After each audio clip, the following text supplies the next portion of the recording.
The muddy water slammed into my 7 months pregnant belly before I even knew what was happening. A splash, then gasps, then the sound that cut deeper than the cold water ever could. His laughter. Vincent Kane's laughter echoed through Peachtree Street like broken glass, sharp and cruel and proud of itself. People stopped walking. Phones came out. Someone whispered, "Oh my God, she's pregnant." But Vincent? Vincent smirked. "Oops," he said, adjusting his tie like he'd just closed a $1 million deal. Still as clumsy as ever. My dress, the one I chose that morning to feel powerful, even with my growing belly, was ruined. Mud soaked through the fabric, dripping onto the pavement. My hands flew to my stomach instinctively, but my eyes never left him. Because at that moment, something inside me shifted. And Vincent Kane had no idea who he'd just provoked. To the crowd, I looked like a helpless pregnant woman having the worst day of her life. That's what they saw. What they didn't see was the truth. The woman who signed 3 merger deals before breakfast. The CEO whose name is never spoken publicly, but whispered in boardrooms like a warning. The shadow investor behind half the companies in Atlanta. The woman the corporate world calls Madam Director. And the man standing in front of me had no idea she was carrying his child. Vincent stepped closer, enjoying the embarrassment like it was entertainment. "You know what your problem always was?" he said loudly enough for the crowd to hear. "You never knew your place." The phones recording us got even closer. I could already imagine the headlines. Pregnant woman humiliated by ex-husband. CEO's ex seen crying in public. Atlanta man laughs as pregnant woman slips. Let him think it. Let them all think it. Because humiliation is temporary. But revenge? Revenge leaves scars. I wiped the mud slowly from my cheek and looked up. "Vincent," I called. He turned, still wearing that arrogant expression he used to charm me years ago. "What now?" he scoffed. "Ready to apologize for getting in the way of my drink?" Phone stopped breathing. The crowd leaned in. I smiled. A slow, sharp, terrifying smile. "Thank you," I said. His brows furrowed. "For what?" "For reminding me exactly who you are." He didn't understand. Not yet. But he would. As Vincent walked away laughing. As the crowd whispered. As the cameras recorded. I stood there in the middle of Peachtree Street, pregnant, soaked, humiliated. And absolutely unstoppable. Because Vincent didn't throw mud. He declared war. And I was about to show him exactly what Madam Director does to men who think she's powerless. Not broken. Now before I show you how I dismantled Vincent Kane's entire empire piece by piece. Not scared. Just calm. Dangerously calm. Vincent's smirk faltered for a fraction of a second, but he recovered quickly. He thought my silence meant defeat. He didn't know that as he stood there mocking me, my assistant was already seeing the videos. My legal team was already watching.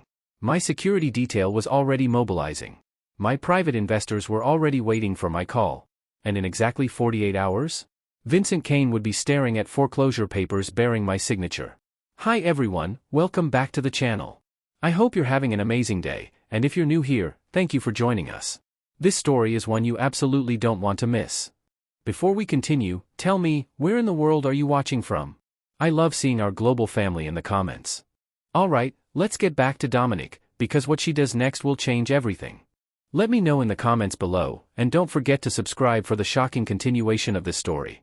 The penthouse elevator climbed silently toward the 50th floor, and I watched my reflection in the polished steel doors, still stained, still dripping, but no longer the victim Vincent thought he'd left bleeding in the street. My hand rested protectively over my belly, where my daughter kicked restlessly, as if she could sense the storm brewing in her mother's mind. When the doors slid open, Rachel Torino was already waiting, her usually perfect composure cracked with barely contained fury. She'd seen the videos. "Madam Director," she said, her voice tight with professional control, "your car is waiting downstairs, I have Dr. Martinez on standby, and legal wants to know if you need them to." Rachel. I stepped out of the elevator, leaving muddy footprints on marble that cost more than most people's cars. Breathe.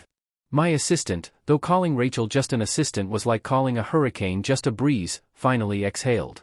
She'd been with me for 3 years, ever since I'd poached her from the Steinberg Corporation with an offer that tripled her salary. What I hadn't expected was finding someone whose loyalty ran deeper than money, whose strategic mind rivaled my own, and whose protective instincts toward me had become almost maternal. "I'm sorry," Rachel said, falling into step beside me as we moved toward my private office. "It's just, seeing him do that to you, knowing who you are, what you're capable of." She shook her head. "The man's about to learn what hubris actually costs." I paused at my office door, keycard in hand. "Tell me something, Rachel. What do you see when you look at me right now? She studied my face with those sharp brown eyes that missed nothing. I see a woman who's about to wage war. Wrong. I swiped the card and the lock disengaged with a soft click. You see a woman who already won it. Vincent just doesn't know he's dead yet. The corner of Rachel's mouth twitched, the closest thing to a smile I'd seen from her since the incident. How long has he been dead? Since the moment he chose to laugh instead of apologize. My office sprawled across half the floor-to-ceiling windows offering a commanding view of Atlanta's skyline. This was my kingdom, built from nothing after Vincent had tried to take everything in the divorce. He'd gotten the house, the cars, the country club membership. What he hadn't gotten was the offshore accounts, the shell companies, or the brilliant legal mind that had been planning for his betrayal long before he'd actually committed it. I'd learned early that loving someone didn't mean trusting them. My father had taught me that lesson when I was 12, watching him smile at my mother across the breakfast table while secretly draining their joint accounts. Vincent had simply been a refresher course. The intercom buzzed as I settled behind my desk. Madam Director? The voice belonged to James T. Hart, head of security, a man whose previous career with the Marines had ended when he'd taken shrapnel saving his entire unit in Afghanistan. We need to discuss the street footage. And there's been development. Send him in, Rachel. And get me Tony Riggs on line 1. Rachel nodded, already moving to comply. Tony Riggs was my lawyer, a shark in an expensive suit who'd never lost a case that mattered. More importantly, he was the man who'd helped me understand that revenge was a dish best served with legal documentation. James entered first, his massive frame somehow managing to look both respectful and dangerous. The scar running from his left temple to his jaw gave him an intimidating edge that had proven useful in board meetings where male executives thought they could intimidate the pregnant CEO. Ma'am, James said, settling into the chair across from my desk with military precision. We've identified 12 different camera angles of the incident. Social media's already picked it up, but we can control the narrative if you want. What kind of development? James's expression darkened. Vincent Kane isn't acting alone. We've been monitoring his communication since the divorce proceedings, and there's been increased chatter with some interesting parties. My blood chilled, but not from fear. From the cold calculation that always took over when someone threatened what was mine. What kind of parties? The kind that think taking down Dominique Hayes might be easier than competing with Madam Director. The phone rang before I could respond, Rachel's voice coming through the intercom. Tony Riggs on line 1. I picked up the receiver, still watching James's face for any sign of immediate danger. Tony. Tell me you have good news. Dominic, sweetheart. Tony's Brooklyn accent made even the most serious legal matters sound like casual conversation. I've got news.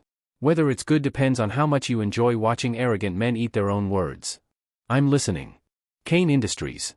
Remember those quarterly reports they've been filing? The ones showing such healthy profit margins. A smile tugged at my lips. The ones that are complete fiction? Bingo. Your little mud bath this morning? It just gave us the perfect cover for a very public audit. Seems a concerned citizen, anonymous, naturally, has raised questions about their financial practices after witnessing their CEO engage in public harassment of a pregnant woman. I leaned back in my chair, feeling my daughter's movements settle as my heart rate slowed. How long before the audit begins? Vincent Kane thought he'd humiliated a helpless pregnant woman. He was about to discover he'd awakened a predator whose protective instincts made her business ruthlessness look like child's play. I need Vincent to keep feeling powerful, I said slowly. Let him think today's mud bath was his victory. Meanwhile, we're going to dismantle his entire world piece by piece. But first, I looked at the unknown text message again, memorizing the number. First, we're going to find out who thinks they can threaten my family and remind them why everyone calls me Madam Director. The war had begun. And Vincent Kane had no idea he'd just picked a fight with the wrong pregnant woman. But somebody else did. Somebody who knew my real identity, who'd been watching me, planning. Someone who thought my pregnancy made me vulnerable. They were all about to learn the same lesson Vincent would. Underestimating Dominique Hayes was the last mistake they'd ever make. The explosion shattered my office windows at exactly 3:47 p.m. I was reviewing Vincent's financial records when the blast from the parking garage 40 floors below sent tremors through the entire building.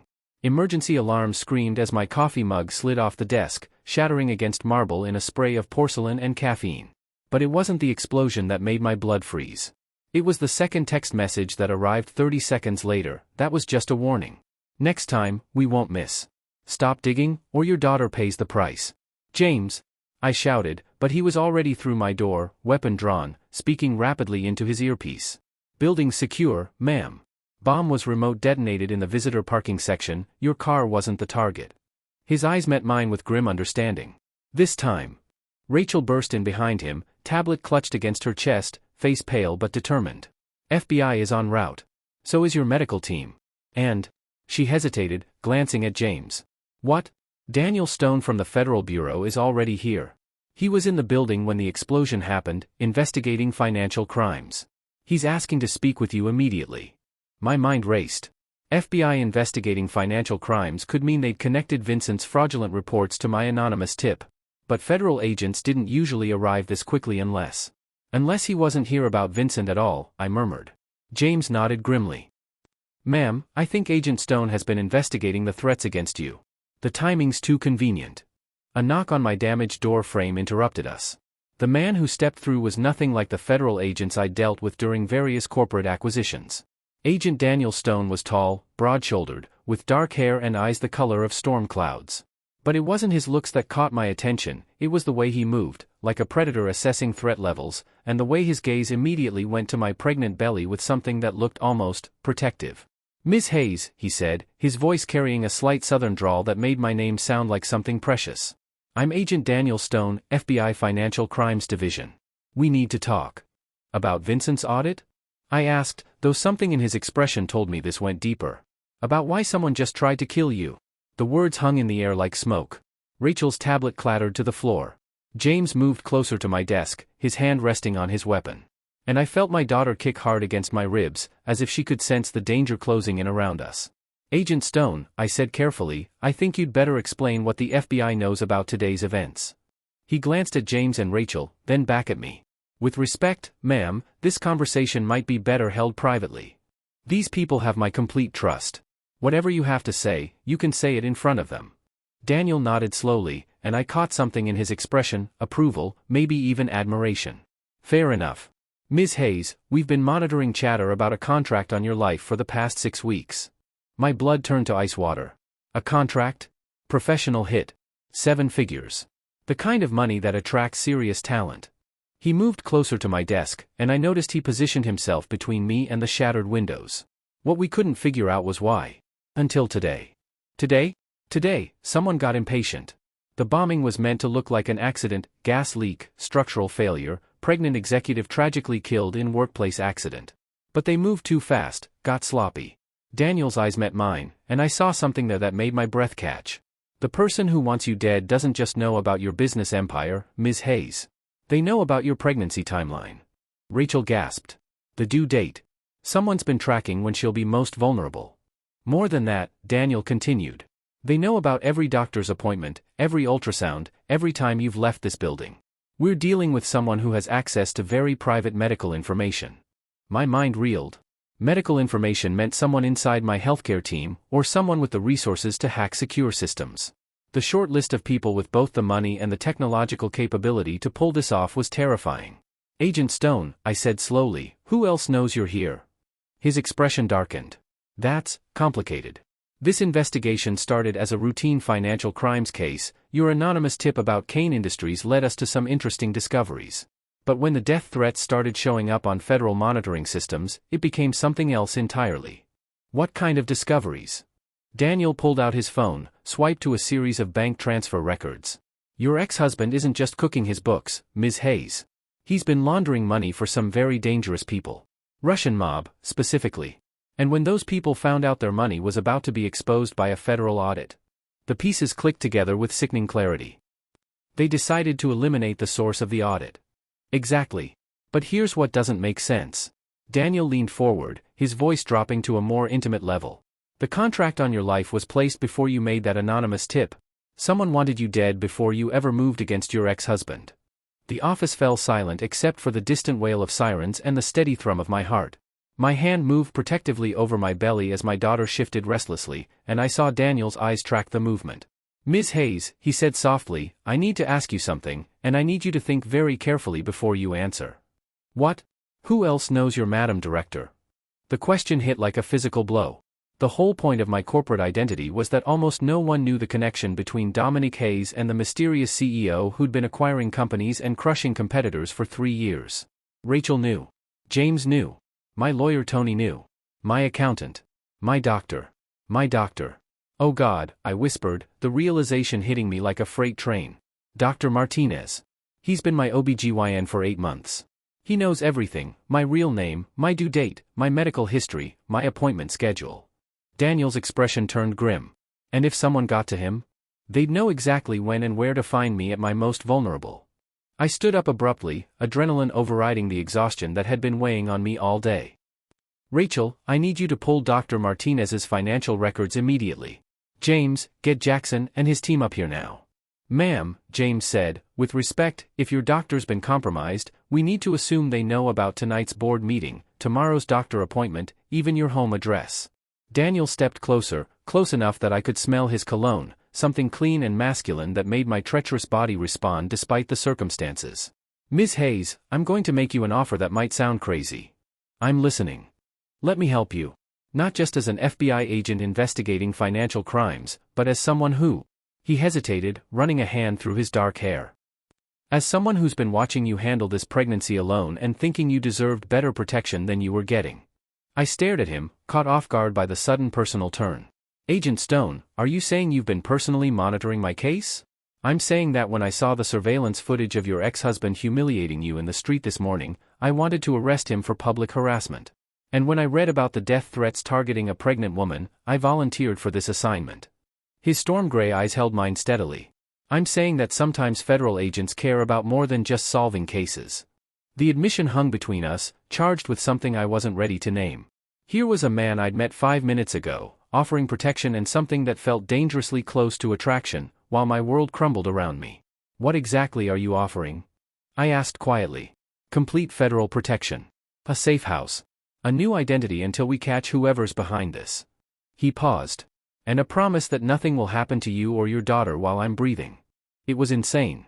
I had a business empire to run, a revenge plot to execute, and approximately 36 hours before Vincent Kane's world imploded. Going into federal protection would mean abandoning everything I'd worked for. But as I looked at Daniel Stone, this federal agent who'd appeared at exactly the right moment with exactly the right offer, I felt something I hadn't experienced in years. Trust.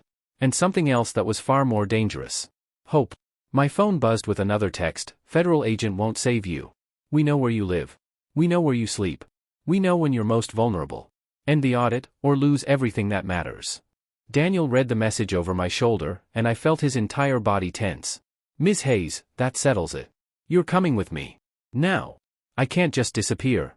Vincent Kane is about to have bigger problems than you can imagine. But first, we need to keep you alive to see it happen. I looked around my office, at Rachel's terrified face, at James's military readiness, at the shattered windows that let in the sound of sirens and chaos. This had been my sanctuary, my kingdom, my proof that I'd risen from the ashes of Vincent's betrayal. Now it was a crime scene. The choice should have been impossible.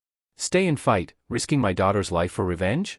Or trust a federal agent I'd just met and abandon everything I'd built? But as I felt my daughter kick against my ribs and saw the determination in Daniel Stone's eyes, I realized it wasn't a choice at all. Rachel, I said, my voice steady despite the chaos. Execute Protocol 7. Transfer all essential operations to the backup location. And make sure Vincent's audit proceeds exactly as planned. Protocol 7 was our code for complete operational shutdown with seamless continuity, something we'd hoped never to use. Rachel nodded, already moving toward the secure computer terminal. I turned to Daniel. Agent Stone, if I do this, if I trust you with my life and my daughter's life, I need you to understand something. What's that? I don't run from fights. I finish them. So whatever protection you're offering, it's temporary. Because I'm coming back to destroy whoever thinks they can threaten my family. The smile that crossed Daniel's face was equal parts admiration and something much more personal. Ms. Hayes, I was hoping you'd say that. As if on cue, my phone rang. Tony Riggs. Dominic, sweetheart, you need to know, Kane Industries just filed for emergency bankruptcy protection. Vincent's trying to disappear with whatever liquid assets he can grab. I looked at Daniel, whose expression had turned predatory. Let me guess, I said into the phone. He's about to discover that all his liquid assets have been frozen by federal investigation. How did you? Because I'm about to trust a very dangerous federal agent with my life. Tony, I'll call you back. As I hung up, Daniel was already speaking into his earpiece. This is Stone. I need a full tactical team at my location, and I need the safe house prepped for immediate occupancy. And someone better have eyes on Vincent Kane right now, because if he tries to run, we're going to have a problem. He turned back to me, offering his hand. Ms. Hayes, are you ready to disappear? I looked at his outstretched hand, strong, steady, belonging to a man who'd just promised to put his life between my daughter and any threat that came for us. A man whose eyes held something that made me feel like maybe, just maybe, I didn't have to face this war alone. I took his hand. Agent Stone, I said, let's go remind some very bad people why they should have left the pregnant lady alone. The game had changed. Vincent thought he'd humiliated me. Someone else thought they could kill me. But they'd all made the same crucial mistake. They'd threatened my daughter. And now they were about to meet both Dominique Hayes and Madam Director, with a federal agent who seemed determined to keep us both breathing long enough to make them regret it. The federal safe house was nothing like the sterile government facilities you see in movies. Nestled in the hills 40 minutes outside Atlanta, it looked like an upscale cabin retreat, all warm wood and stone, with floor-to-ceiling windows that offered commanding views of the surrounding forest. What the rustic exterior didn't reveal was the state-of-the-art security system, bulletproof glass, and enough surveillance equipment to monitor a small city. It's beautiful, I admitted, settling into the leather sofa with relief I didn't want to acknowledge. The adrenaline from the explosion and escape was finally wearing off, leaving me exhausted and acutely aware that my feet were swollen, my back ached, and my daughter was using my ribs as a punching bag. Daniel emerged from the kitchen carrying a steaming mug, moving with the quiet confidence I was beginning to recognize as his default setting. Chamomile tea, he said, offering me the cup. My partner's wife swore by it during her pregnancies. Your partner has children? 3. All under 5. Daniel settled into the armchair across from me, maintaining respectful distance while staying close enough to react if needed. He says surviving federal cases is nothing compared to surviving toddler tantrums. I wrapped my hands around the warm mug, studying Daniel's profile as he checked his phone for updates. In the soft lamplight, away from the chaos of bomb sites and federal investigations, I could see details I'd missed earlier. The way his jaw tightened when he read certain messages. The small scar above his left eyebrow. The fact that he'd removed his suit jacket and rolled up his sleeves, revealing forearms that suggested he spent time doing more than pushing paperwork. Can I ask you something? I said, taking a cautious sip of the tea. Shoot. Why did you really volunteer for this assignment? Daniel's fingers stilled on his phone screen. For a moment, he didn't respond, and I wondered if I'd crossed some professional line. Then he set the device aside and looked at me directly. Because 3 years ago, my sister was 7 months pregnant when her ex-husband decided he wanted custody of their unborn son. His voice was steady, but something dark flickered in his eyes. He hired some very bad people to make sure she never made it to the delivery room. My blood chilled. What happened? She survived. Barely. The baby. Daniel's jaw clenched. My nephew lived for 3 days in the NICU before his injuries were too much. The teacup trembled in my hands. I'm sorry. The men who hurt her were never caught. Her ex-husband had alibis, expensive lawyers, and connections that made sure the case went cold. Daniel leaned forward, his storm gray eyes intense. So when I read about death threats against another pregnant woman, and I saw the resources being used to target you, let's just say it felt personal.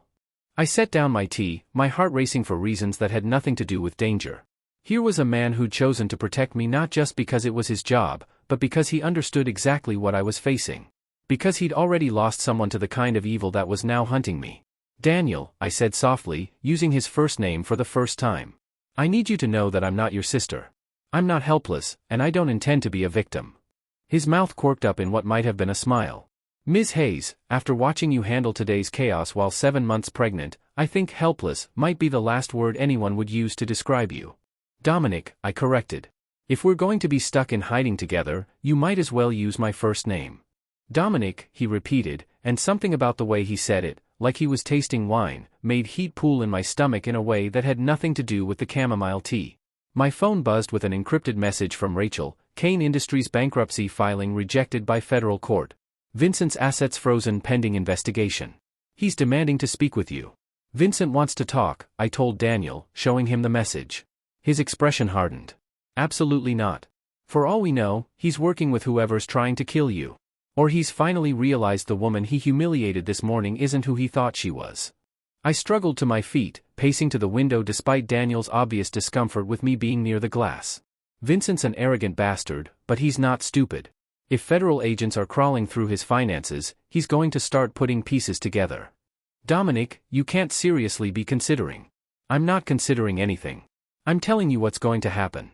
I turned from the window to face him, letting him see the steel that had built my empire. Vincent knows things, about my schedule, about people in my circle, about my business operations. If someone's been feeding him information to pass along to whoever wants me dead, I need to know. Daniel stood, moving between me and the window with protective instinct that made my breath catch. And if he's the one who wants you dead? If this whole thing, the humiliation, the timing, the bankruptcy, is part of some elaborate plan to draw you out, then I need to know that too. We stared at each other across the space of the living room, and I felt the tension shift into something more complicated than professional disagreement. Daniel's protective instincts were clashing with what I was beginning to recognize as respect for my intelligence and strength. And beneath both layers was something neither of us was ready to acknowledge, the electric awareness that had been building since the moment he'd offered me his hand. "There's something else," Daniel said finally. "Something I didn't tell you at your office."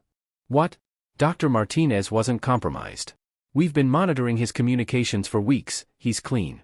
Relief flooded through me, followed immediately by confusion. "Then how did they get my medical information?" "That's what we can't figure out. The level of detail they have suggests either direct access to your medical files or..." He hesitated. "Or what?" "Or someone very close to you has been feeding them information." The words hit like a physical blow. Someone close to me. Someone I trusted with my schedule, my appointments, my vulnerabilities. "Rachel's been with me for 3 years, I said quickly. "James even longer. Tony's been my lawyer since before I started building the business empire." "I'm not suggesting it's any of them," Daniel said gently. "But Dominique, someone in your inner circle either betrayed you or was compromised. And until we figure out who, everyone's a potential threat." My daughter chose that moment to deliver a particularly sharp kick to my ribs, as if she could sense her mother's rising panic.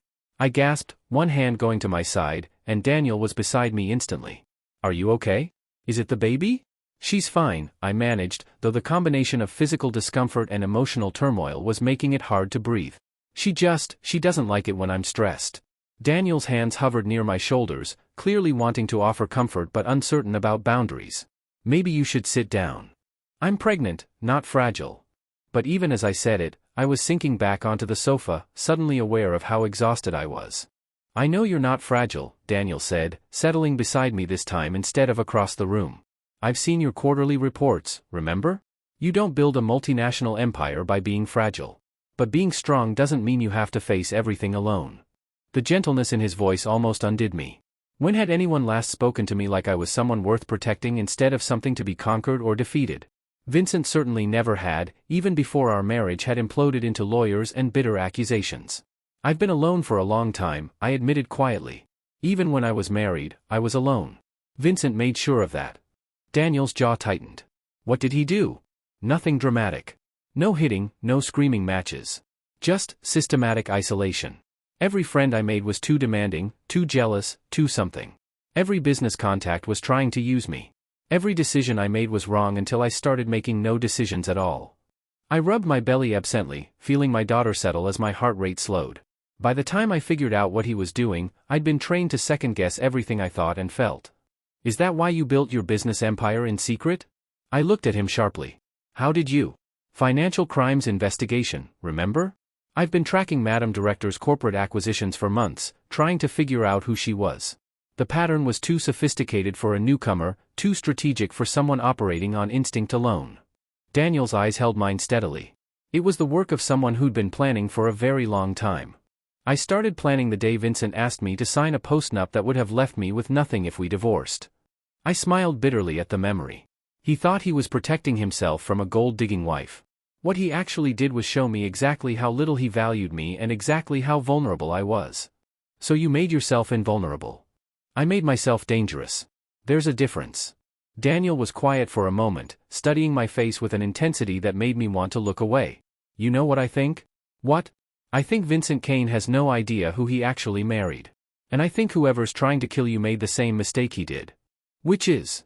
"Thinking that pregnancy makes you weak instead of recognizing it makes you absolutely terrifying." The statement hung between us, and I felt something shift in my chest, a loosening of defenses I'd maintained for so long I'd forgotten they were there. "Daniel," I said slowly, "why do I get the feeling that protecting me isn't just another case for you?" His phone rang before he could answer, the sharp sound cutting through the tension like a blade. He glanced at the display and frowned. "It's my partner. I need to take this." He stood, moving toward the kitchen for privacy, but his voice carried anyway. What do you mean Vincent Keynes disappeared? My blood turned to ice. Vincent gone meant the audit results would be delayed. It meant potential evidence destroyed. It meant... No, sir, she doesn't know yet, Daniel continued, his voice tight with frustration. Yes, I understand the implications. He returned to the living room with an expression that made my worst fears seem optimistic. Vincent's gone, he said simply. Gone how? Private jet took off from Atlanta International 2 hours ago. Flight plan filed for Grand Cayman, but the plane never landed. Last radar contact was over the Gulf of Mexico. You think he crashed? I think he jumped. We found diving equipment missing from his yacht, and his offshore accounts in the Caymans show recent major withdrawals. Daniel sat heavily beside me. Dominic, if Vincent staged his own disappearance, then someone paid him enough to abandon everything and run. Which means whoever wants me dead just lost their inside source. I felt my daughter's restless movements, as if she could sense the danger shifting around us. It also means they're going to get desperate. Daniel's phone buzzed with a text. He read it and swore softly. What now? Security footage from your office building. The bomb wasn't meant to kill you. He showed me his phone, where a grainy image showed 2 figures in maintenance uniforms placing something near the building's foundation. It was meant to drive you to exactly where you are right now. The realization hit us both at the same moment. The safe house. Federal protection. The isolation from my usual security team. Daniel, I whispered, what if this isn't protection? What if this is exactly where they wanted me?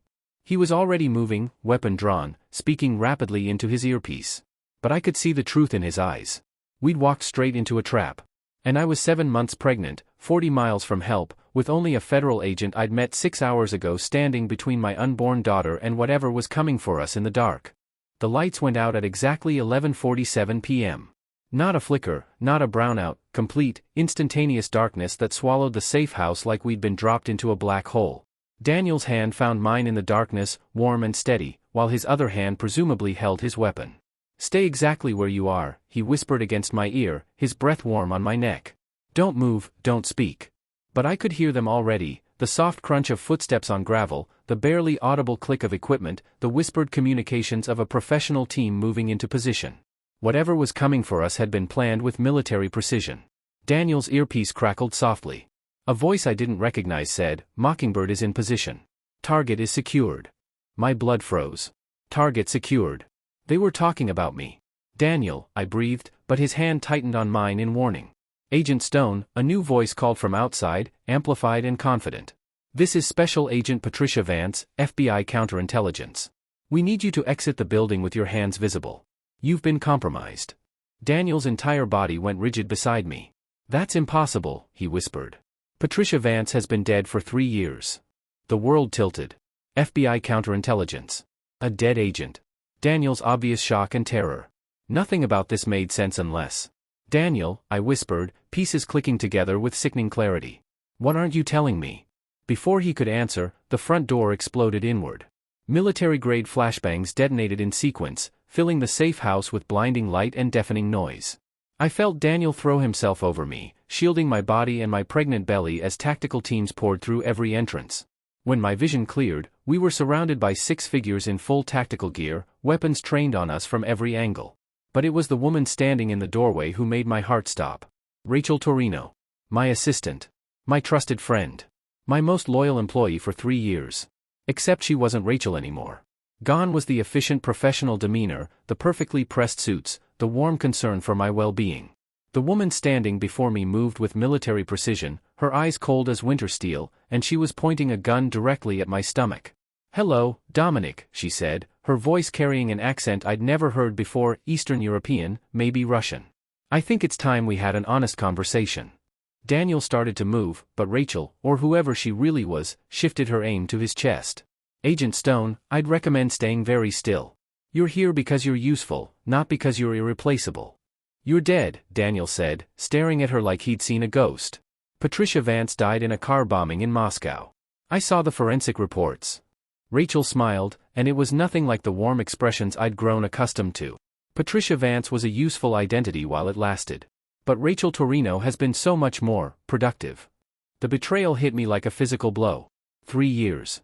3 years of trusting her with my schedule, my secrets, my vulnerabilities. 3 years of thinking she cared about my success, my safety, my happiness. Who are you? I managed, my hand protectively covering my belly as my daughter kicked frantically, as if she could sense the danger. Someone who's been very patient waiting for this moment. Rachel circled us slowly, weapon never wavering. Do you want to know the truth, Dominique? The real truth about why you're here? I want to know why you've been lying to me for 3 years. Because 3 years ago, certain parties became aware that Vincent Kane's new wife had unusual financial skills. Skills that suggested she might not be the helpless trophy wife she appeared to be. Rachel's eyes glittered with something that might have been admiration. They wanted to know more about Dominique Hayes. So they sent me to find out. My mind raced back to my first meeting with Rachel. The interview that had gone so smoothly. The references that had checked out perfectly. The way she'd seemed to anticipate my needs almost before I voiced them. You were watching me before I even started building my empire. I was watching you build your empire. Every shell company, every acquisition, every strategic move, all carefully documented and reported back to people who found your talents very interesting. Daniel's hand found mine again, squeezing gently. What people? Rachel's smile turned predatory. The kind of people who understand that the most dangerous weapon in the world isn't nuclear technology or biological warfare. It's a brilliant woman with nothing left to lose and the skills to remake the global economy to her specifications. The words hit me like lightning. Global economy. Not just corporate revenge or financial crimes. Something bigger. You're not Russian mob, I said slowly. You're government intelligence. Multiple governments, actually. Do you have any idea what you've accomplished in 3 years, Dominique?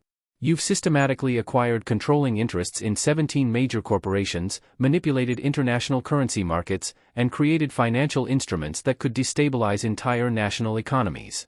Rachel's voice held genuine respect now. You're not just Madam Director. You're potentially the most dangerous person on the planet. Daniel's grip on my hand tightened. And you want to use her. We want to recruit her. There's a difference. Rachel gestured to her tactical team, who began setting up sophisticated electronic equipment around the room. The pregnancy was unexpected. But it also presents opportunities. Ice formed in my veins. What kind of opportunities? Leverage. Rachel's eyes dropped to my belly. Amazing how much more cooperative people become when they have something precious to protect. The threat was clear, and I felt something shift inside me, not fear, but the cold, calculating fury that had built my empire in the first place. You think my pregnancy makes me vulnerable. I think your pregnancy makes you smart enough to listen to our offer. Which is? Work for us. Use your financial skills to accomplish certain objectives for various governmental agencies. In exchange, you and your daughter live comfortably under our protection. Rachel tilted her head. The alternative is that you suffer an unfortunate accident during childbirth, and your daughter grows up in one of our training facilities. The casual cruelty of it stole my breath. They wanted to turn me into a weapon and use my child as insurance. Everything I'd built, every freedom I'd fought for, would become a tool for people who saw me as nothing more than a useful asset. And Vincent? I asked, stalling for time while my mind raced through possibilities. Vincent served his purpose. He provided the perfect cover story for your extraction, abusive ex-husband, death threats, federal protection. Very believable. Rachel checked her watch. He's currently enjoying a comfortable retirement in a non-extradition country, courtesy of his cooperation. Daniel spoke for the first time in several minutes, his voice deadly quiet. What about the real FBI investigation? What investigation? Rachel laughed. Agent Stone, did you really think it was coincidence that you were assigned to this case? That you happened to be in Dominique's building when the bomb went off? Daniel went very still. Explain. You were selected specifically because of your sister's death. Because your personal investment would make you more motivated to protect our asset. Rachel's expression softened into something like pity. The men who killed your sister work for us now. And if you don't cooperate, we'll be happy to arrange a reunion. I felt Daniel's entire body shake with rage, but he didn't move. The tactical team had weapons trained on both of us, and any sudden movement would mean death for me and my daughter. But as I watched Daniel process the revelation that his sister's killers were standing in the same room, I saw something else in his eyes. The same cold calculation that I recognized in my own mirror. The look of someone who just decided that survival wasn't enough anymore. Rachel, I said softly, you've made one crucial mistake. And what's that? You think I built my empire because I'm good with numbers and strategic planning. But that's not why I'm dangerous. I felt my daughter's movement settle, as if she was listening to her mother's voice. I'm dangerous because I understand exactly how much I'm willing to sacrifice to protect what matters to me. Dominic. 3 years ago, Vincent thought he could control me by making me dependent on him. You're making the same assumption, that threatening my daughter will make me compliant. I struggled to my feet, Daniel rising with me, both of us moving slowly to avoid triggering the tactical team. But here's what you don't understand about mothers, Rachel. We're not more vulnerable when we're pregnant. We're more lethal. Rachel's confidence flickered for the first time. You're surrounded, outnumbered, and 7 months pregnant. What exactly do you think you can do? I smiled, feeling the familiar surge of power that had carried me through every corporate battlefield. I can remind you why everyone calls me Madam Director. And then I did something that surprised everyone in the room, including myself. I kissed Daniel Stone. It wasn't strategic or calculated, it was pure instinct, born from hours of growing attraction and the sudden, desperate need to connect with someone real before whatever came next. His lips were warm and firm and tasted like coffee and determination, and for one perfect moment, the world outside our kiss ceased to exist. When we broke apart, I whispered against his ear, "When I move, go left and take cover behind the kitchen island. Dominic, trust me." I pulled out my phone, the same device that had been receiving death threats all day, and pressed a single button. The safe house security system, which Rachel's team had assumed they'd disabled, came roaring back to life. Because they'd made one fundamental error in their intelligence gathering, they'd assumed the pregnant woman was the asset, and the federal agent was the protection. They had no idea that Agent Daniel Stone had spent 3 years hunting his sister's killers, and that when he'd volunteered for this assignment, it wasn't to protect an innocent victim. It was to get close enough to the people who'd destroyed his family to finally get his revenge. The lights came back on just as every window and door in the safe house exploded outward in a symphony of flashbangs and tactical insertions. The real FBI had arrived. And Daniel Stone wasn't the only one who'd been lying about who he really was. I crouched behind the kitchen island, one hand pressed against my mouth to muffle the sobs that wanted to tear out of me, the other cradling my belly. My daughter was kicking frantically now, as if she could sense her mother's terror and rage. Daniel was dead. The real FBI wasn't coming. Vincent had betrayed me completely. And the woman I'd trusted for 3 years was about to torture me to death unless I agreed to become a weapon of mass destruction. There was no way out. No clever strategy, no hidden resources, no last-minute rescue. Just me, 7 months pregnant and alone, facing an enemy that had been planning this moment for years. "Dominic," Rachel called, her voice almost gentle now. "I know this is difficult. But you need to think about your daughter. Is your pride really worth her life?" My daughter. The little girl who would never know her father because I didn't even know who that was. The child who would either grow up as a pawn in Rachel's games or not grow up at all. I thought about Daniel's last words, his desperate plea not to let them corrupt me. But Daniel had never been pregnant. Daniel had never felt a life growing inside him, depending on his choices for survival. Daniel had never faced the choice between principles and motherhood. "I'm coming out," I called, my voice breaking. "Smart girl." I struggled to my feet, using the kitchen counter for support, and stepped around the island with my hands raised. Rachel's remaining team members immediately trained their weapons on me while she approached with something that looked like a high-tech medical scanner. "Just need to confirm the baby's vitals," she said casually, running the device over my belly. "Excellent. Strong heartbeat, good positioning. She should survive the transition process nicely." "Transition process? We'll need to induce labor early, of course. Can't have you going into delivery while we're in the middle of relocating you to our primary facility. But 7 months is viable, she'll spend a few weeks in our medical wing, then join you in your new accommodations." The casual way she discussed stealing my daughter's first weeks of life, turning childbirth into another tool of control, made me sick with rage. But what choice did I have?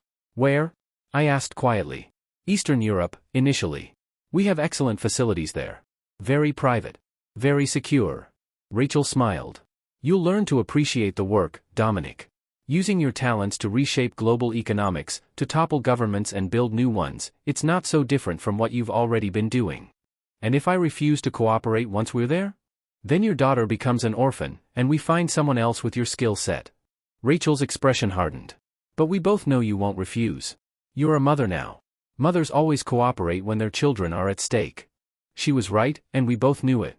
The moment I'd chosen to keep this pregnancy, I'd given up the luxury of martyrdom. Every decision would be filtered through what was best for my child, even if it meant abandoning everything I'd fought for. "When do we leave?" I asked, the words tasting like ash. "Now. Transport is waiting." As Rachel's team moved to escort me toward the door, I took one last look at Daniel's still form. The federal agent who died trying to protect me. The man whose kiss had lasted 3 seconds and changed everything. I'd never know what we might have been together. I'd never know if the connection I'd felt was real or just desperation in the face of danger. All I knew was that in 30 minutes, I'd be on a plane to a foreign country where I'd spend the rest of my life as a glorified prisoner, using my skills to commit crimes against innocent people while my daughter grew up thinking that was normal. Vincent had humiliated me in the street. Rachel had destroyed my life completely. And there was nothing left to fight with except the fading hope that somehow, somewhere, someone would remember that Dominique Hayes had existed before she became whatever weapon they planned to forge from her ashes. The game was over. I had lost everything. I was 3 steps from the door when Daniel's phone rang. Not buzzed. Not chimed. Rang with an old-fashioned telephone sound that echoed through the bloody silence like a resurrection bell. Rachel froze, her weapon still trained on me. That's impossible. He's dead. But the phone kept ringing, and something cold and calculating settled in my chest as I realized what I was hearing. Not Daniel's regular ringtone. This was something else entirely, a specific sound that meant one very particular thing. Dead man switch. You might want to answer that, I said quietly. Shut up, Rachel snapped, but I could see uncertainty flickering in her eyes. The phone rang 3 more times, then stopped. In the silence that followed, I counted heartbeats, 1, 2, 3. Every electronic device in the safe house came alive at once. Tablets, computers, phones, even the microwave, all of them displaying the same message in bright red letters, Protocol Lazarus activated. Full spectrum retaliation in progress. Rachel's face went white. What the hell? Agent Daniel Stone, FBI Deep Cover Operations, a familiar voice said from hidden speakers throughout the house. If you're hearing this message, then I'm either dead or incapacitated, which means someone just made a very serious mistake. My legs nearly gave out. Daniel. Alive, somehow, or at least alive enough to have planned for this exact scenario. Dominique Hayes is under federal protection as part of Operation Mockingbird, a 3-year deep cover investigation into international intelligence trafficking. Any threat to her person or her unborn child constitutes an act of terrorism against the United States government. Rachel was speaking rapidly into her earpiece, but whatever responses she was getting clearly weren't good news. Furthermore, Daniel's recorded voice continued, Ms. Hayes is not a criminal asset or a person of interest. She is a federal informant whose financial activities have been conducted under direct FBI supervision for the purpose of infiltrating the criminal organization known as the Consortium. The words hit me like lightning. Federal informant. 3 years of building my empire, thinking I was seeking revenge against Vincent, when I'd actually been, what? Working for the FBI without knowing it? That's impossible, I whispered. But Rachel's expression told me it wasn't impossible at all. It was terrifyingly real. The evidence package containing full documentation of consortium activities, member identities, financial networks, and operational protocols has been automatically transmitted to 17 federal agencies, 43 international law enforcement organizations, and every major news outlet in the United States. Daniel's voice was calm, professional, and absolutely merciless. You have approximately 3 minutes before those files go public worldwide. Rachel was shouting into her earpiece now, something about abort procedures and emergency extraction. But I was still processing the revelation that everything I thought I knew about my life was wrong. Additionally, Daniel's recording continued, and now his voice carried a note of personal satisfaction. The medical scanner used to check Ms. Hayes' pregnancy has just transmitted detailed biometric data about everyone in the facility to our facial recognition systems. We now have positive identification on all consortium operatives present, including the individual operating under the identity Rachel Torino. Rachel spun toward me, weapon raised, but one of her tactical team members grabbed her arm. Ma'am, we need to go now. Every law enforcement agency in the country will be converging on this location within minutes. I don't care. Rachel snarled. We're not leaving empty-handed. Actually, said a new voice from the direction of Daniel's supposedly dead body, you're not leaving at all. I spun around to see Daniel Stone sitting up, very much alive, pulling off what appeared to be a sophisticated body armor vest covered in fake blood packs. His chest rose and fell with steady breathing, his storm gray eyes were clear and focused, and he was pointing a very real gun at Rachel's head. Federal agents do get excellent life insurance, he said conversationally. But the death benefits are really only useful if you're actually dead. The relief that flooded through me was so powerful I had to grab the doorframe for support. Daniel was alive. Everything he'd whispered to me, the pain, the desperate confessions, the final kiss, had been performance art designed to convince Rachel that he was no longer a threat. You son of a bitch, Rachel breathed. Special Agent Daniel Stone, FBI Deep Cover Operations, as mentioned in my dramatic death speech. Daniel kept his weapon trained on her while speaking into a throat mic I hadn't noticed before. This is Lazarus. Package is secure. Bring in the cavalry. The sound of helicopters filled the air outside, followed by the distinctive rumble of multiple vehicles approaching at high speed. Real federal agents this time, not the phantom backup Rachel had delayed. But I need to know something, Dominic, Daniel said, his eyes finding mine across the blood-spattered room. And I need you to answer honestly. What? Did you know? About any of it, the FBI involvement, the informant status, the fact that everything you built was part of a federal investigation. I stared at him, my mind reeling through 3 years of carefully planned acquisitions, strategic moves, and financial decisions that had seemed like personal revenge but had apparently been something else entirely.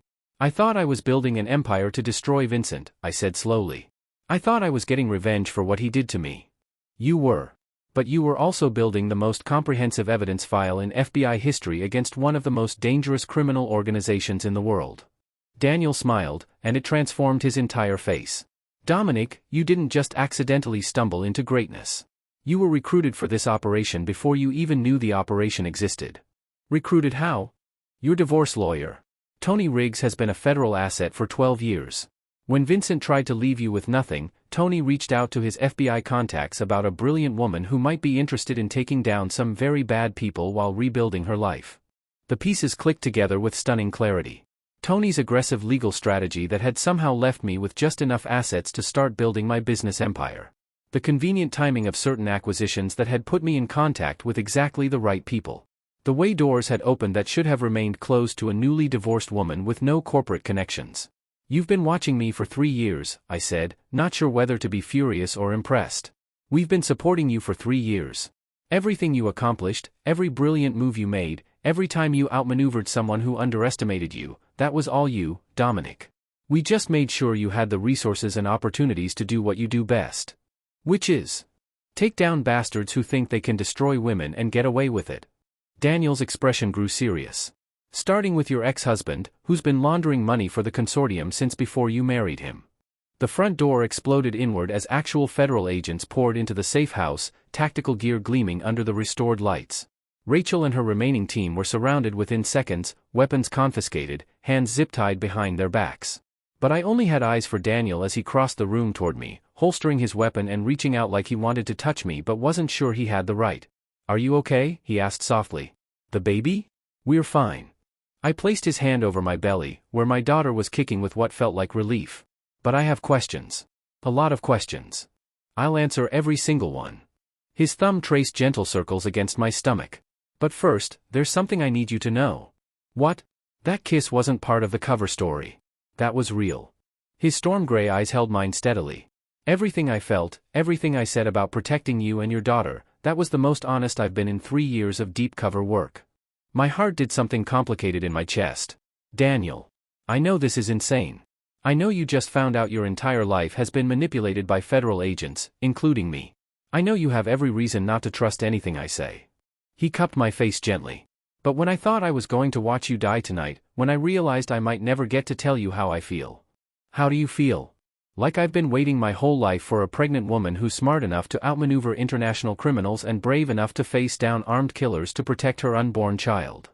I looked at this man who'd risked his life to save mine, who'd spent 3 years building a case that would give me justice against everyone who'd ever tried to use me, who was looking at my 7 months pregnant body like I was the most beautiful thing he'd ever seen. Daniel, I said slowly, are you asking me on a date? I'm asking if you'd consider letting a federal agent stick around long enough to see if whatever this is between us can survive in the real world. His smile was uncertain but hopeful. You know, after we finished destroying everyone who ever threatened you and your daughter. I thought about Vincent, who was about to discover that his comfortable retirement was actually a federal prison cell. I thought about Rachel and her consortium, whose financial networks were currently being dismantled by every law enforcement agency in the free world. I thought about my daughter, who would be born into a world where her mother was feared and respected rather than used and discarded. Agent Stone, I said, rising up on my toes to kiss him properly this time, I think that sounds like a very good plan. Because the game wasn't over after all. We'd just been playing by the wrong rules. And now it was time to win. The federal courthouse in downtown Atlanta had never hosted anything quite like this. 3 weeks after the safe house raid, I sat in the witness stand wearing a navy blue maternity dress that cost more than most people's cars, my hand resting protectively over my 8 months pregnant belly, while I systematically destroyed Vincent Kane's entire existence. Ms. Hayes, the federal prosecutor said, can you tell the court about your ex-husband's reaction when he discovered your true identity? I glanced at the defendant's table, where Vincent sat between two overpriced lawyers, his face a mask of barely controlled rage and humiliation. Gone was the smirking confidence he displayed while splashing mud on me in the street. In its place was the hollow-eyed desperation of a man who'd finally realized he'd been playing chess against a grandmaster while thinking it was checkers. Vincent called me 17 times in the first hour after his assets were frozen, I said clearly. The FBI recorded all of those calls. And what did he say during those calls? I allowed myself a small smile. He alternated between begging me to help him and threatening to reveal embarrassing personal details about our marriage to the media. He seemed particularly focused on my pregnancy, suggesting that no one would believe I could run a multinational corporation while carrying a child. Laughter rippled through the packed courtroom. Vincent's face turned an ugly shade of red. Did you respond to any of these calls? Just one. The 18th call. I shifted slightly in the witness chair, feeling my daughter's restless movements. I told him that if he contacted me again, I would release the recordings of every conversation we'd had during our marriage, including the ones where he detailed his money laundering activities while drunk. Did he contact you again? No. But he did post a rather desperate plea on social media, claiming I had somehow trapped him into criminal activity. I paused for effect. That post was viewed 2.3 million times before his lawyers had it taken down. Vincent whispered something vicious to his attorney, who placed a restraining hand on his arm. But I wasn't done yet. Your Honor, I continued, addressing the judge directly, I'd like the court to know that my ex-husband's criminal activities extend far beyond money laundering. The prosecutor looked surprised. This wasn't part of my prepared testimony. Ms. Hayes. I reached into my purse and pulled out a tablet, swiping to a specific set of documents.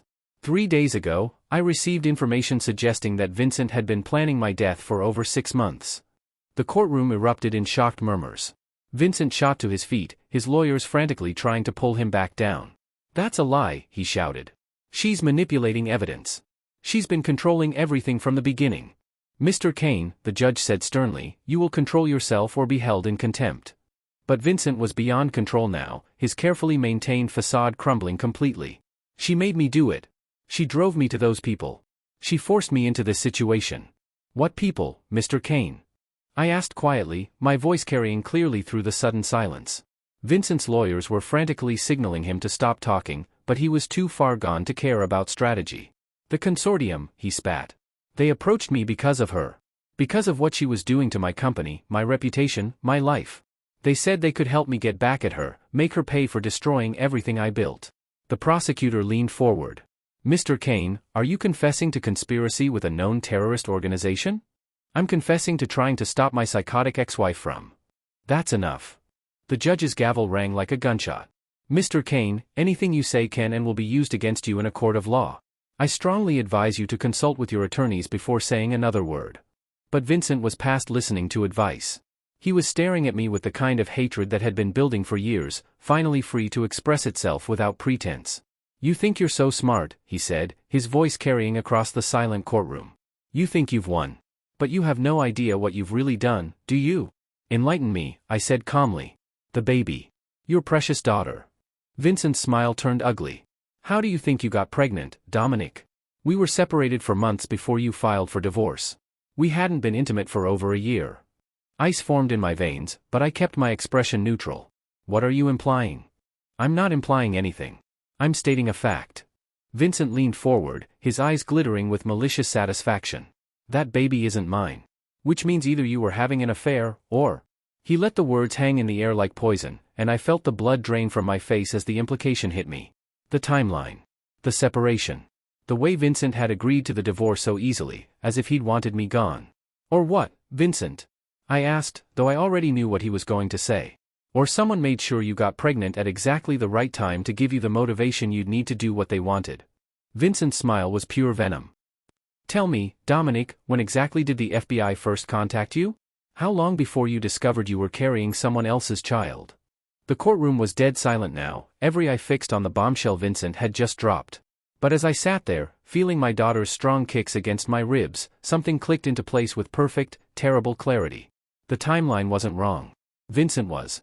I pulled out my phone, scrolled to a specific photo, and held it up so the entire courtroom could see. It was an ultrasound image, dated and stamped, showing my daughter's profile in exquisite detail.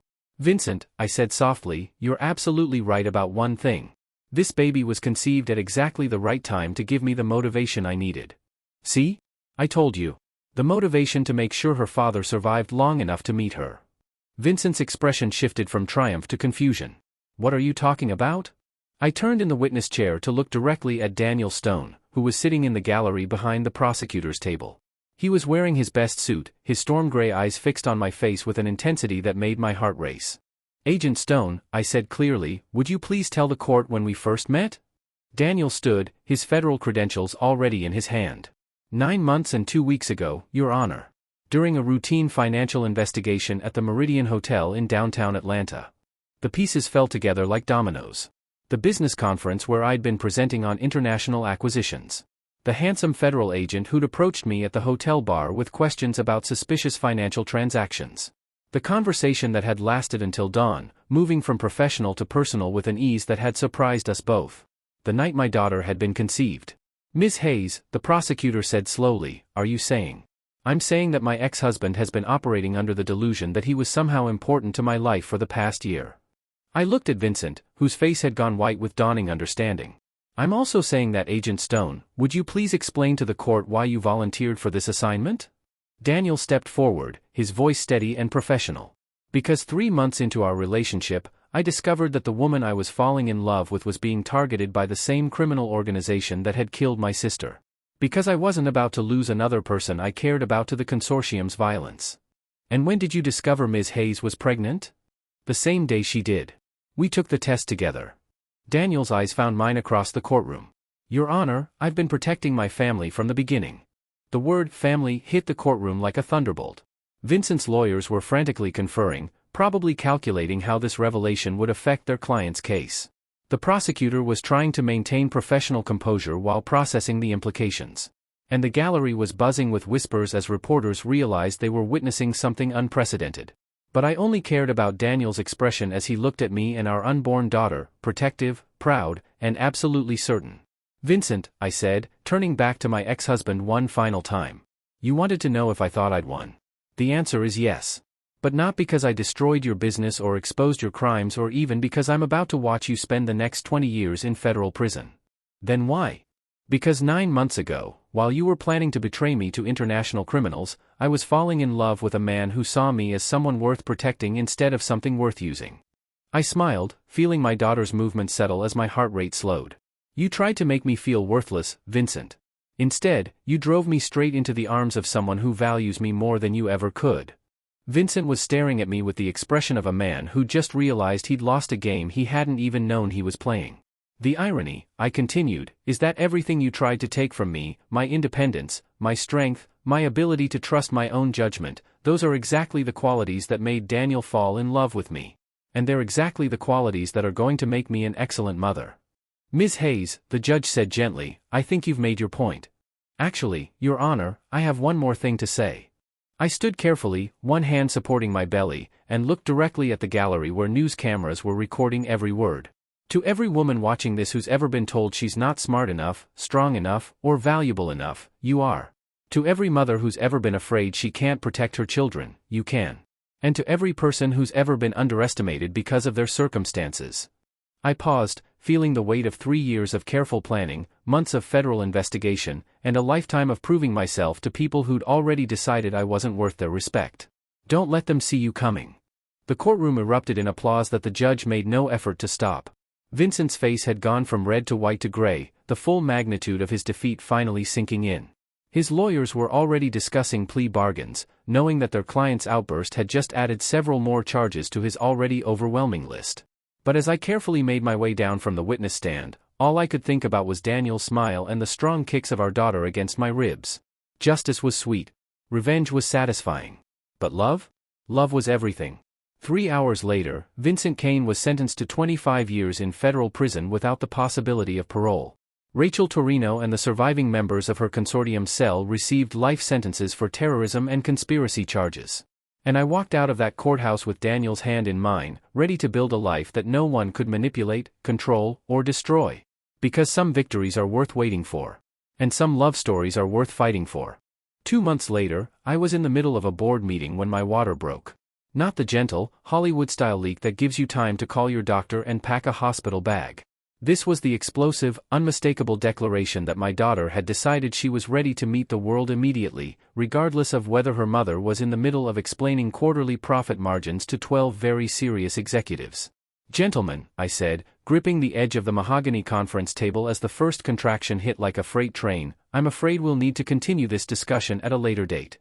The room erupted in concerned voices and nervous shuffling, but I only had attention for Daniel's steady presence as he appeared beside my chair, somehow having materialized from the hallway where he'd been waiting with his usual protective vigilance. "Time to go?" he asked calmly, though I could see the excitement and terror warring in his storm-gray eyes. "Past time," I gasped, accepting his arm as another contraction announced that our daughter had inherited her mother's impatience and her father's sense of dramatic timing. The elevator ride to the parking garage lasted approximately forever, during which I experienced the unique pleasure of realizing that all my careful birth plans were about to be discarded in favor of whatever my strong-willed child had decided would work better. "Hospital's 20 minutes away," Daniel said, helping me into the passenger seat with the careful precision of a man who'd been practicing this moment in his head for weeks. "Traffic's light, route is clear, and Dr. Martinez is already prepped and waiting." "Daniel," I said through gritted teeth as another contraction peaked, "I don't think we have 20 minutes. His knuckles went white on the steering wheel. "What do you mean?" "I mean our daughter appears to have inherited your tactical planning skills. She's not waiting for anyone." What followed was the fastest legal drive in Atlanta history, during which Daniel managed to maintain radio contact with our medical team, the FBI security detail, and the emergency dispatch operator while I focused on the surprisingly challenging task of not giving birth in the front seat of a federal vehicle. "Almost there," Daniel said as we pulled into the hospital parking garage, his voice tight with controlled panic. "Just hold on, sweetheart. I'm not going anywhere," I managed, though privately I was beginning to think our daughter had other plans. Dr. Martinez was waiting with a wheelchair and a team of nurses who efficiently transferred me from car to delivery room in what felt like seconds. Daniel never left my side, his hand steady in mine even when I was fairly certain I was crushing his fingers during contractions. "How are we doing, Dominique?" Dr. Martinez asked, checking monitors with professional calm. "We're about to become parents," I panted, "whether we're ready or not." "I've been ready since the moment I met you," Daniel said quietly, his lips pressed against my temple. "Both of you." And then, after what felt like hours but was probably minutes of controlled chaos, medical expertise, and the most intense physical experience of my life, our daughter announced her arrival with a sound that was half outrage and half triumph. "She's beautiful," Dr. Martinez said, placing a tiny, perfect human being on my chest. 10 fingers, 10 toes, and excellent lungs. I looked down at my daughter, really looked at her, and felt something shift in my chest that was bigger than love, deeper than triumph, more powerful than any victory I'd ever achieved in the corporate world. She had Daniel's determined chin and what appeared to be my stubborn expression. Her eyes were the deep blue of all newborns, but something about the way she looked at me suggested she'd already inherited both parents' tendency to take charge of any situation. "Hello, baby girl," I whispered, touching her impossibly soft cheek. "You're absolutely perfect." "What's her name?" Daniel asked, his voice rough with emotion as he traced one gentle finger along her tiny fist. We discussed names for weeks, debating options that ranged from family tributes to literary references to completely made-up combinations that sounded powerful and elegant. But looking at our daughter now, only one choice felt right. "Hope," I said, the word coming out with absolute certainty. "Her name is Hope Stone." Daniel's eyes went wide. "Stone? But we're not." "We're not what?" I looked at him steadily, this man who'd risked his life to protect us, who'd spent months building a case that gave me justice, who was looking at our daughter like she was the most miraculous thing he'd ever seen. "We're not a family?" "Dominic," he said carefully, "are you asking me to marry you?" "I'm telling you that I want to spend the rest of my life with a man who sees pregnancy as a source of strength instead of vulnerability. I want to raise our daughter to believe that love and justice aren't mutually exclusive. And I want to build something together that no one can manipulate, control, or destroy." Daniel was quiet for a long moment, looking from me to Hope and back again. When he finally spoke, his voice carried the same certainty that had guided him through months of federal investigations. Agent Stone reporting for permanent family duty, he said solemnly, then broke into a grin that transformed his entire face. Yes, Dominique Hayes. I will absolutely marry you. Hope chose that moment to open her eyes and look directly at both of us, as if she was giving her approval to the family arrangements. 6 months later. The wedding was small, private, and held in the garden of the estate Daniel and I had bought together, a sprawling property outside Atlanta that offered both security and space for Hope to grow up surrounded by love instead of fear.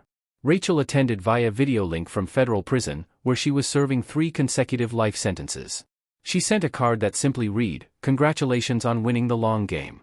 I sent back a photo of Hope taking her first steps with a note that said, "Thank you for teaching me that some things are worth fighting for." Vincent sent nothing, which was probably for the best. Tony Riggs gave the toast, revealing that he'd been hoping for this exact outcome since the day he'd first introduced me to the FBI 3 years earlier. Sometimes, he said, raising his glass, justice looks like a federal prison sentence. And sometimes it looks like a brilliant woman finding someone who deserves her.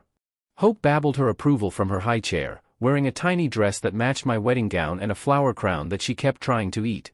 The business empire I'd built during my quest for revenge had been restructured as a legitimate consulting firm specializing in financial crime investigation. Turns out, there's excellent money in helping law enforcement agencies track down people who think they can hide their criminal activities behind complex corporate structures. Madam Director was officially retired, though I kept the title as a reminder of what I'd accomplished when everyone underestimated me. My pregnancy had taught me that strength doesn't come from being invulnerable, it comes from knowing what you're willing to protect and having the courage to do whatever it takes. Motherhood taught me that love isn't a weakness that can be exploited, it's a power source that makes you unstoppable. And marriage to Daniel Stone taught me that partnership doesn't mean giving up control, it means finding someone who makes you stronger instead of someone who needs you to be smaller. As I write this, Hope is 18 months old, walking with determined confidence and showing early signs of both her father's tactical planning abilities and her mother's strategic thinking. She's never known a world where her parents weren't completely devoted to her safety and happiness. She's also never known a world where her mother wasn't treated with absolute respect and admiration by everyone around her. Vincent Kane was released from federal prison last month after serving 18 months of his 25-year sentence due to cooperation with ongoing investigations. He immediately violated his parole by attempting to contact me through social media. He was back in custody within 12 hours. Some people never learn. But some people do. Some people discover that being underestimated isn't a disadvantage, it's a strategic advantage. Some people learn that protecting what you love makes you more dangerous than protecting what you own. And some people learn that the best revenge isn't destroying your enemies, it's building a life so beautiful and powerful that their attempts to hurt you become completely irrelevant.